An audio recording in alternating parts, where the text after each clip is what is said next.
আজকে আমি মরক্কো আর লিবিয়ার একটা স্পেশাল ডিশ কুসকুস রান্না করেছি। তো আমি কিভাবে রান্না করেছি সেটাই আজকে ভিডিওতে দেখাবো। তো রান্নার জন্য প্রথমেই আমি 1.5 কেজি পরিমাণ মাংস নিয়ে নিয়েছি। দেন নিয়েছি 400 গ্রামের 1 প্যাকেট কুসকুস। আর সবজির জন্য আমি নিয়েছি বেগুন, আলু, গাজর, পেঁয়াজ, টমেটো আর মিষ্টি কুমড়া। আর নিয়েছি 200 গ্রামের মতো ছোলা। তো এই সবগুলো সবজি আমরা মাংসের সাথে 1 বাই 1 অ্যাড করব। তো আমি 1.5 কেজি মাংসের জন্য পরিমাণ মতো তেল দিয়ে দিলাম। আর তেলটা একটু গরম হলে তেজপাতা, এলাচ আর একটু দারচিনি দিয়ে দিলাম। মশলাগুলোকে একটু ভেজে নেব। আর হালকা ভাজা হয়ে গেলে এর মধ্যে পেঁয়াজ দিয়ে দিচ্ছি। পেঁয়াজগুলোকে ভালোভাবে ভেজে নিতে হবে। আর এর মধ্যেই আমি একটা ছোট্ট বাটিতে মশলাগুলো উঠিয়ে নিব।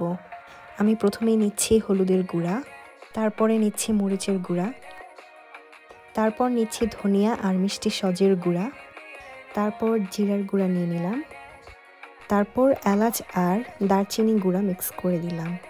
এবার নিচ্ছি রেডিমেড কারি পাউডার, সাথে অল্প একটু পাপরিকা গুঁড়া মিক্স করব, আর সাথে একটু কালো ভুনা মশলা দিয়ে দিচ্ছি।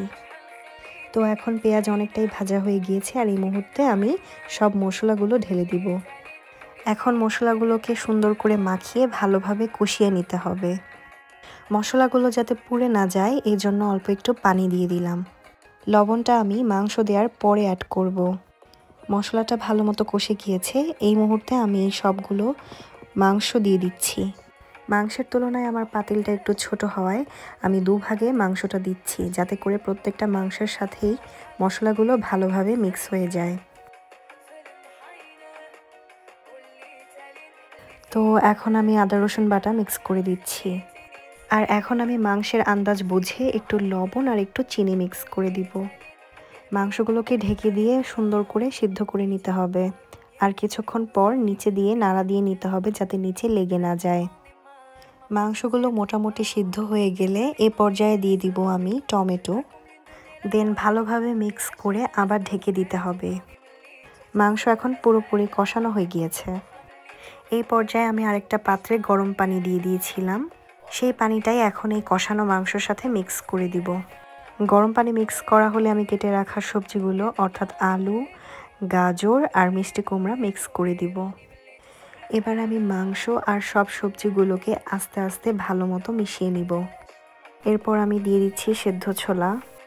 মাংসটা যখন প্রায় 80% রান্না হয়ে যাবে ওই মুহূর্তে দিতে হবে বেগুন, কারণ বেগুন অনেক তাড়াতাড়ি সিদ্ধ হয় আর খুব বেশি আগে দিলে গলে যাওয়ার সম্ভাবনা থাকে। তারপর আমাদের মাংস রান্না হয়ে গিয়েছে। দেখাই যাচ্ছে মাংসে খুব সুন্দর তেল ছেড়ে দিয়েছে। ট্র্যাডিশনালি কুসকুসকে মরক্কানরা বা লিবিয়ানরা স্টিম করে রান্না করে, কিন্তু আমি স্টিম না করে পরিমাণ মতো পানি দিয়ে এটাকে রান্না করে নিব।